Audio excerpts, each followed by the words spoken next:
आनंदी दीदी, देखो तो ये तीनों महलों की बहुएं कितनी ज्यादा नसीब वाली हैं। इन्होंने कितना ज्यादा महंगा लहंगा पहना हुआ है और गहनों से भी लदालद हैं। हाँ, बस सब नसीब का ही खेल होता है। एक तरफ महल की ये तीनों बहुएं और दूसरी तरफ हम दोनों गरीब बहुएं। हमारी 1 महीना पहले ही शादी हुई और देखो हमें यहाँ महल में काम करना पड़ रहा है। गीता, दूसरों को देखकर ईर्ष्या मत करो। हम जहाँ हैं, जिस हाल में हैं, हमें वहाँ खुश रहना चाहिए। अरे कावेरी, बहुएं यहाँ कब तक खड़ी रहेंगी? गृह प्रवेश नहीं करवाना क्या? कुछ देर बाद महल की तीनों बहुओं का गृह प्रवेश हो जाता है। सुरेखा, जाओ सभी शाही पकवान डाइनिंग टेबल पर लगा दो और हाँ, किसी चीज की कोई कमी नहीं होनी चाहिए। और बहुओं, तुम मेरे साथ आओ। कलावती अपने बेटे, पति और अपनी तीनों बहुओं के साथ डाइनिंग टेबल पर जाकर बैठ जाती है। सुरेखा और उसकी दोनों बहुएं डाइनिंग टेबल पर एक एक कर शाही पकवान से टेबल सजा देती हैं। खाना तो बहुत ही ज्यादा स्वादिष्ट है। सीमा बहू, खाना तो स्वादिष्ट होना ही था। सुरेखा बहुत अच्छा खाना बनाती है। ये हमारे महल में पिछले 20 साल से रसोई संभाल रही है। सुरेखा, तुम्हारे खाने से मेरी बहुएं खुश हुई। कुछ देर बाद खाने का आनंद लेकर सभी अपने रूम में चले जाते हैं और सुरेखा भी अपनी बहुओं के साथ सभी काम समेटकर अपने घर आ जाती है। गीता, आनंदी बहू, तुमने क्या मालकिन की तीनों बहुओं को देखा? कितनी ज्यादा सुंदर है। नहीं, गृह प्रवेश के समय तो घूंघट डाला हुआ था और खाने के समय हम रसोई संभाल रहे थे। माँ जी, नौकर आपस में बातें कर रहे थे कि वो तीनों बहुएं ज्यादा अमीर खानदान से नहीं। क्या ये बात सच है? हाँ, मालकिन को धन दौलत का तो कोई लोभ लालच नहीं था। बस उन्हें अपने बेटों के लिए संस्कारी और अच्छी बहू की तलाश थी, इसीलिए उन तीनों को अपने घर की बहू बनाया। अच्छा बहू, अब तुम सो जाओ, सुबह को हमें जल्दी महल जाना होगा। सुरेखा की दोनों बहुएं सो जाती हैं। सुबह हो जाने के बाद वो जल्दी से महल जाती हैं। वहीं दूसरी तरफ महल की तीनों बहुएं तैयार हो रही थी। तभी कलावती उनके पास कपड़े और जेवर लेकर आती है। अभी बस कुछ मेहमान आने ही वाले हैं, तुम्हें उनसे मिलने नीचे आना होगा। और हाँ, यह पुश्तैनी हार और यह कपड़े पहन लो। मम्मी, सुबह सुबह इतनी हैवी ज्वेलरी और इतनी हैवी ड्रेस पहननी जरूरी है क्या? हाँ, जानवी बहू, बहुत ही ज्यादा जरूरी है, क्योंकि तुम श्याम नगर के महल की बहुएं बनी हो। वैसे मम्मी जी, हमें हैवी ड्रेस और हैवी ज्वेलरी पहनने में कोई दिक्कत, कोई परेशानी नहीं, लेकिन ये ड्रेस और ज्वेलरी थोड़ी ओल्ड फैशन है, बस इसीलिए।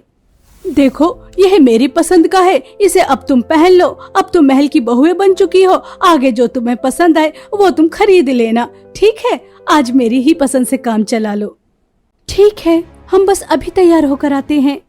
तीनों बहुएं तैयार होने लगती हैं और वहीं दूसरी तरफ सुरेखा की दोनों गरीब बहुएं महल के कामों में जुटी हुई थीं। कुछ समय बाद कलावती की तीनों बहुएं तैयार होकर आने लगती हैं।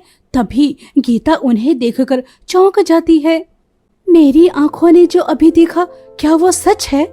अरे गीता, क्या सोच रही हो? आनंदी दीदी, मैंने अभी सीमा, सुरभि और जानवी को देखा। हमारे कॉलेज की लड़कियां, वो यहाँ इस महल में क्या कर रही हैं? अरे गीता, जरूर तुम्हारी आंखों को धोखा हुआ होगा। वो यहाँ इस महल में क्या करने आएंगी भला? बिल्कुल महल की बहुएं लग रही थी, जैसे वो तीनों ही इस महल की बहुएं हों। उन्होंने सुंदर साड़ी पहन रखी थी, जेवर पहन रखे थे। सच में मेरी आंखों को धोखा नहीं हुआ, मैंने उन तीनों को देखा। मगर ये कैसे हुआ? वो महल की बहुएं कैसे बनी? गीता, सोचना बंद करो, बहुत सारे काम हैं, चलो मेरे साथ। आनंदी को लग रहा था कि गीता की आंखों का धोखा है और वो उसे अपने साथ रसोई में ले जाती है और फिर दोनों देवरानी जिठानी रसोई के काम करने लग जाती हैं। कुछ देर बाद रसोई में सीमा आती है। सुनो नौकरानी, जरा मुझे 1 गिलास पानी देना, और हाँ, थोड़ा ठंडा होना चाहिए। और गीता जैसे ही मुड़कर सीमा को पानी का ग्लास देती है तो गीता को अपने सामने देख सीमा को ठंडे पसीने आने लगते हैं और उसके हाथ से पानी का गिलास गिर जाता है। गीता, तुम यहाँ? हाँ मैं, और तुम यहाँ क्या कर रही हो? वो मैं यहाँ। अरे गीता बहू, तुम मेरी बहू से मिली, ये मेरी छोटी बहू सीमा है और तुम दोनों तो एक दूसरे को ऐसे देख रही हो जैसे एक दूसरे को बहुत जानती हो। नहीं नहीं मम्मी जी, मैं इसे नहीं जानती। ये कौन है? मैं नहीं जानती। अच्छा मम्मी जी, मुझे शाम की पार्टी के लिए तैयार होना है, अब मैं चलती हूँ। ठीक है, तुम जाकर अपनी तैयारी करो और गीता बहू तुम भी जल्दी से काम समेट कर घर जाकर शाम की पार्टी के लिए तैयार हो जाना। आखिर तुम भी तो मेरी बहू जैसी हो। कलावती की छोटी बहू सीमा बहुत ही ज्यादा घबराई हुई थी और वो तुरंत सुरभि और जानवी को अपने रूम में बुलाती है। अब जो मैं तुम्हें बताने वाली हूँ उसे सुनकर तुम्हारे भी होश उड़ जाएंगे। सीमा, पहेलियां क्यों बुझा रही हो? क्या हुआ? साफ साफ बताओ। अरे गीता और आनंदी वो यहाँ इस महल में काम करती हैं, जो हमारे साथ कॉलेज में पढ़ती थी। तुम उन्हें कैसे भूल सकती हो? सीमा, ये तुम क्या कह रही हो? अगर वो दोनों यहाँ, वो तो हमारे सारे कारनामे जानती हैं। अगर किसी को हमारी सच्चाई बता दी तो हम इस महल की बहुएं नहीं रह पाएंगे। हमें जल्दी ही कुछ करना होगा, इससे पहले कि देर हो जाए। वो इस महल में नौकरानी है ना, तो बस मेरे ऊपर छोड़ो। मेरे पास एक प्लान है, मेरी बात सुनो। और महल की तीनों बहुएं मिलकर एक प्लान बनाती हैं। कुछ देर बाद महल में अफरा तफरी का माहौल होता है। तीनों बहुएं फूट फूट कर रो रही थी। अरे बहुओं, अब रोना बंद भी करो, इसमें तुम्हारी क्या गलती? वो पुश्तैनी हार मिल जाएगा, यहीं कहीं आसपास होगा। अब रोना बंद भी करो। मम्मी जी, वो पुश्तैनी हार आज शाम की पार्टी में हमें पहनना था। मम्मी जी, कहीं वो हार चोरी तो नहीं हुआ? अरे नहीं नहीं, आज तक इस महल में चोरी नहीं हुई, तो फिर आज कैसे चोरी नहीं हुई? बस यही आसपास रखा होगा। मालकिन जी, कोना कोना देख लिया, लेकिन कहीं पुश्तैनी हार नहीं मिला। मम्मी जी, अब तो मुझे लगता है सभी नौकरों की तलाशी लेनी ही पड़ेगी। कलावती को अपने नौकरों पर भरोसा था। वो उनकी तलाशी नहीं लेना चाहती थी, लेकिन अपनी बहू के बार बार कहने पर वो तलाशी लेने के लिए मान जाती है। एक एक कर सभी नौकरों की तलाशी होती है, माली की भी तलाशी होती है। लेकिन कुछ देर बाद गीता के पास वो पुश्तैनी हार मिलता है, जिसे देखकर सभी चौंक जाते हैं। ये पुश्तैनी हार तुम्हारे पास क्या कर रहा है? क्या तुमने इसे चोरी किया? नहीं नहीं मालकिन जी, ये आप क्या कह रही हैं? मेरी बहू चोरी? नहीं नहीं, वो चोरी नहीं कर सकती, मुझे विश्वास है। गीता बहू, बताओ ना, तुम्हारे पास यह हार कैसे आया? माँ, मुझे खुद समझ नहीं आ रहा कि यह हार मेरे पास आया तो आया कैसे। देखो सुरेखा, मुझे तुम्हारे ऊपर तो भरोसा है, तुम चोरी नहीं कर सकती, लेकिन तुम्हारी बहू अभी कल ही महल में आई। महल में इतना सारा जेवर देखकर तुम्हारी बहू की नीयत फिसल गई, इसलिए उसने चोरी की। तुझे जरा शर्म नहीं आई? तेरी सास इतने साल से महल में इज्जत से काम कर रही थी और तूने जरा ख्याल नहीं किया? मालकिन जी, गीता चोरी नहीं कर सकती। हमारा कीमती पुश्तैनी हार इसी के पास मिला है, तो चोरी भी इसी ने की है। मम्मी जी, अब आप खड़ी खड़ी क्या देख रही हैं? इन तीनों को धक्का मार के निकालिए। आज हार चुराया है, कल न जाने क्या चुराए। तुम तीनों को तो मैं... गीता, शांत हो जाओ, अभी कुछ मत कहो। सुरेखा, तुम बहुत साल से इस महल में काम कर रही थी, बस इसीलिए पुलिस को नहीं बुला रही। अभी के अभी अपनी बहुओं के साथ इस महल से निकल जाओ। सुरेखा अपनी दोनों बहुओं के साथ महल से वापस घर आ जाती है। सुरेखा बहुत ही ज्यादा दुखी थी। तभी उसकी बड़ी बहू आनंदी कहती है, माँ जी, क्या आपको भी लगता है कि गीता चोरी कर सकती है? मुझे तो विश्वास है, लेकिन महल के सभी लोग हमें चोर समझते हैं। इतने सालों की इज्जत खाक में मिल गई। न जाने ये चोरी का दाग कब धुलेगा, कब। तीनों सास बहू परेशान ही थी कि तभी सुरेखा के दोनों बेटे भी घर वापस आ जाते हैं। अरे, तुम दोनों इतनी जल्दी कैसे आ गए? माँ जी, महल में जो कुछ भी हुआ उसके बाद हमें भी काम से निकाल दिया। माथे पर चोरी का इल्जाम मड़ा, वो अलग से, नौकरी से हाथ धोया, वो अलग से। अब ना जाने क्या होगा। आनंदी दीदी, आप सबको बता क्यों नहीं देती कि महल की तीनों बहुओं ने जानबूझकर हमें महल से निकालने के लिए हमारे ऊपर झूठा चोरी का इल्जाम लगाया? गीता, सच्चाई देर से ही सही, लेकिन सबके सामने आएगी जरूर। कॉलेज के टाइम पर आपने जो उनकी मदद की, उसका सिला उन्होंने ये दिया। उन तीनों लड़कों के चंगुल से उन तीनों को किसने बचाया? आपने। देखिए, आपकी भलाई का उन्होंने क्या सिला दिया। गीता, परेशान मत हो, सब ठीक हो जाएगा। सुरेखा के दोनों बेटे भी महल में ही काम करते थे और अब पूरा घर बेरोजगार हो चुका था। उनके घर का चूल्हा भी ठीक तरह से चल नहीं पा रहा था और वहीं दूसरी तरफ महल में तीनों बहुएं शान और शौकत से ठाट बाट से रह रही थी। गीता और आनंदी को महल में देखकर मेरी तो सांसें ही अटक गई थी। अब खुलकर सांस ले पा रही हूँ। शांत हो जाओ, दीवारों के भी कान होते हैं। तभी वहाँ तीनों की सास कलावती आती है। अरे बहुओं, अब तो मेरी बात ध्यान से सुनो। हमारे गांव में 5 साल में एक बार ड्रेस कंपटीशन होता है जिसमें गांव की सभी औरतें पार्टिसिपेट करती हैं। इस कंपटीशन को मेरी दादी सास ने, मेरी सास ने और मैंने जीता है और अब तुम इस महल की बहू हो तो इस कंपटीशन को तुम्हें जीतना होगा, ठीक है? मम्मी जी, बस इतनी सी बात। देखना, इस कंपटीशन को इस बार भी महल की बहुएं ही जीतेंगी और कोई नहीं जीत पाएगा। और महल की बहू जीते भी क्यों ना, उनके पास धन दौलत की, पैसे की कमी थोड़ा ही ना है। वो बड़े से बड़े डिजाइनर की ड्रेस पहनकर इस कंपटीशन को जीत सकती है। अरे नहीं बहू, तुम समझी नहीं। इस कंपटीशन में अपने हाथ की बनी डिजाइनर ड्रेस पहननी होती है। बस तुम्हें इस कंपटीशन की तैयारी अभी से शुरू कर देनी है। महल की बहू को ही जीतना है, समझ रही हो ना? मेरी नाक नहीं कटनी चाहिए। अभी से तैयारी में जुट जाओ। महल की बहू बनने का क्या फायदा जब अपने ही हाथ से सिलाई कर ड्रेस बनानी होगी। मुझे नहीं करना इस कंपटीशन में पार्टिसिपेट। हाँ सीमा बहू, तुमने कुछ कहा? नहीं, अच्छी बात है। देखो, इस कंपटीशन को महल की बहू को ही जीतना है, ये बात भूलना मत। इस गांव में हमारी शाख है और वो शाख टूटनी नहीं चाहिए।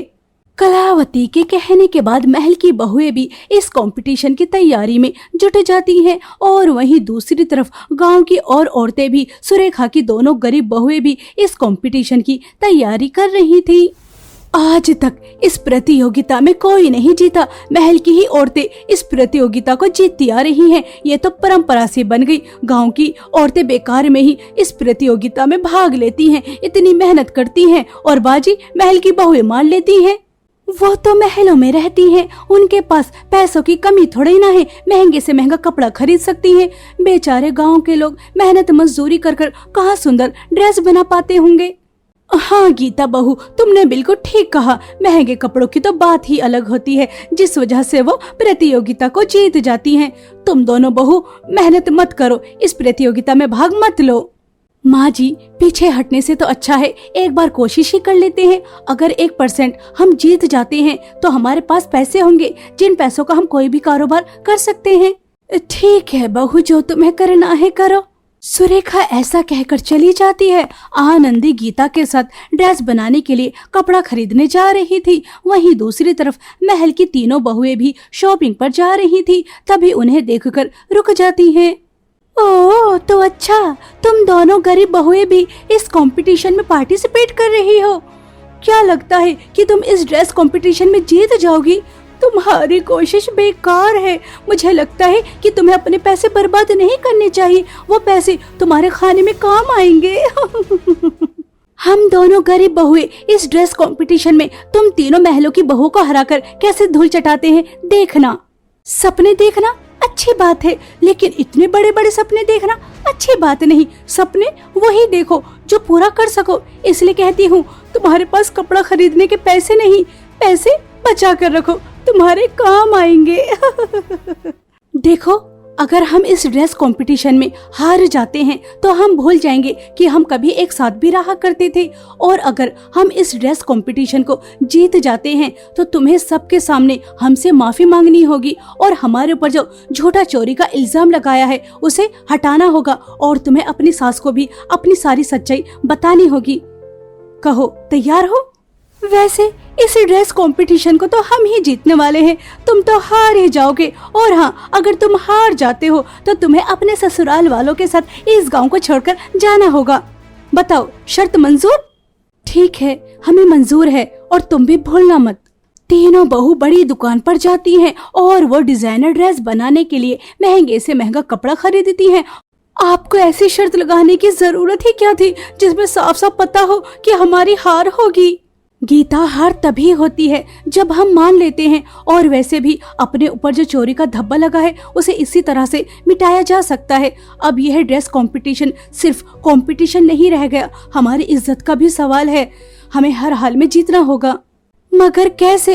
हमारे पास तो महंगी ड्रेस बनाने के लिए पैसे भी नहीं, और सस्ते कपड़े में अच्छी ड्रेस कैसे बनेगी? गीता, कमला काकी के यहाँ 3 मोर हैं, हमें मोर के पंख वहाँ मिल जाएंगे, चलो मेरे साथ। और मोर के पंख के साथ तुम क्या करने वाली हो? मेरे दिमाग में एक आइडिया है, तुम चलो तो मेरे साथ। और फिर दोनों गरीब बहुएं कमला काकी के यहाँ आती हैं और वहाँ से बहुत सारे मोर के पंख लेकर जाती हैं, और घर जाने के बाद आनंदी गीता को बताती है कि वो मोर के पंख की सुंदर ड्रेस बनाने वाली है। अरे वाह, मोर के पंख की ड्रेस! अगर मोर के पंख की ड्रेस बनकर तैयार हो गई तो फिर तो कमाल ही हो जाएगा, धमाल ही हो जाएगा। हाँ, बस यही सोचकर मोर के पंख की ड्रेस बना रही हूँ, क्योंकि ये ड्रेस सबसे यूनिक और सबसे अच्छी होगी। बस फिर क्या था, दोनों गरीब बहुएं मोर के पंख की ड्रेस बनाने में जुट जाती हैं। पूरे 10 दिन की कड़ी मेहनत के बाद दोनों गरीब बहू की मोर के पंख की ड्रेस बनकर तैयार हो जाती है। और वहीं दूसरी तरफ महल की तीनों बहुएं भी डिजाइनर ड्रेस बना रही थीं। बहुओं, ड्रेस तो ऐसी बनी है ना जो हम इस कंपटीशन में जीत जाएं। लेटेस्ट मनीष मल्होत्रा के डिजाइन की कॉपी की है, देखना इस ड्रेस कंपटीशन में तो हमें जीतने से कोई नहीं रोक सकता। महल की तीनों बहुओं को लग रहा था कि उन्होंने महंगी डिजाइनर ड्रेस बनाई है तो वो ही इस कंपटीशन को जीतेंगी। अगली सुबह, कलावती जी, इस बार भी क्या तुम ही बाजी मारने वाली हो? अरे ये भी क्या पूछने वाली बात है, पिछले 15 साल से इस प्रतियोगिता को महल की औरतें ही तो जीतती आ रही हैं। इस साल भी क्या परंपरा टूट जाएगी? इस साल भी कलावती जी की बहुएं ही प्रतियोगिता जीतेंगी। क्यों, मैंने सही कहा ना? हाँ हाँ, बिल्कुल ठीक कहा।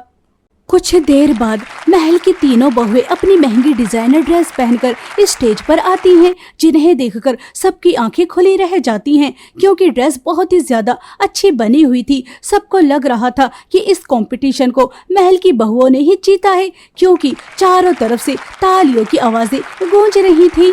चारों तरफ की तालियों की गूंज से तो लग रहा है कि मेरी बहुओं ने ही इस कंपटीशन को जीता है। चलो, मेरी बहुओं ने मेरी नाक नहीं कटने दी, परंपरा को नहीं टूटने दिया, महल की औरतों ने ही इस कंपटीशन को जीता। अच्छी बात है। कलावती बहुत ही ज्यादा खुश हो रही थी, लेकिन कुछ देर बाद जब सुरेखा की दोनों गरीब बहू मोर के पंख की बनी ड्रेस पहने इस स्टेज पर आती हैं तो सबकी आंखें खुली की खुली रह जाती हैं और सब अपनी जगह से खड़े हो जाते हैं, क्योंकि दोनों गरीब बहू के मोर के पंख की बनी ड्रेस बहुत ही ज्यादा यूनिक, बहुत ही ज्यादा सुंदर लग रही थी। सब तारीफ किए बिना नहीं रह पा रहे थे। मोर के पंख की ड्रेस, वाकई में यह तो बहुत ही ज्यादा यूनिक कॉन्सेप्ट है। तुमने तो कमाल ही कर दिया, ऐसी ड्रेस तो मैंने आज तक नहीं देखी। मोर के पंख की ड्रेस, वाओ, सो ब्यूटीफुल। ये ड्रेस कितनी ज्यादा यूनिक लग रही है। अरे सुरेखा की बहुओं ने तो कमाल ही कर दिया। ये सिलाई जानती है ये तो मालूम था, लेकिन इतनी अच्छी जानती है ये मालूम नहीं था। मोर के पंख की ड्रेस कितनी सुंदर लग रही है। मैं तो अपनी बेटी के लिए ऐसी ही मोर के पंख की ड्रेस बनवाऊंगी। दोनों गरीब बहू के मोर के पंख की ड्रेस की चारों तरफ से तारीफ हो रही थी, और आज तक जो नहीं हुआ वो आज हो जाता है। 15 साल में पहली बार गरीब लोगों ने इस कंपटीशन को जीता था, और अब बारी थी महल की तीनों बहू की माफी मांगने की और सबके सामने सच्चाई लाने की। तुम तीनों को लग रहा था कि हम इस कंपटीशन को नहीं जीत पाएंगे, इसलिए तुमने शर्त लगाई, लेकिन अब हम जीत चुके हैं। चलो, शर्त के मुताबिक जो करना है करो। एक तो हम इस कंपटीशन को हार गए और ऊपर से हमें सच्चाई भी बतानी होगी। नहीं नहीं, ये ठीक नहीं है। मुझे लगता है आनंदी ठीक कह रही है।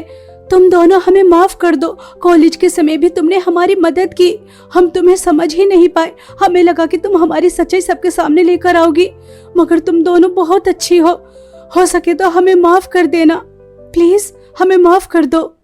और उसके बाद तीनों बहुएं अपनी सास के पास जाती हैं और उन्हें एक एक कर सब कुछ बता देती हैं। ये तुम तीनों क्या कह रही हो? आखिर ये सब करने की तुम्हारी हिम्मत कैसे हुई?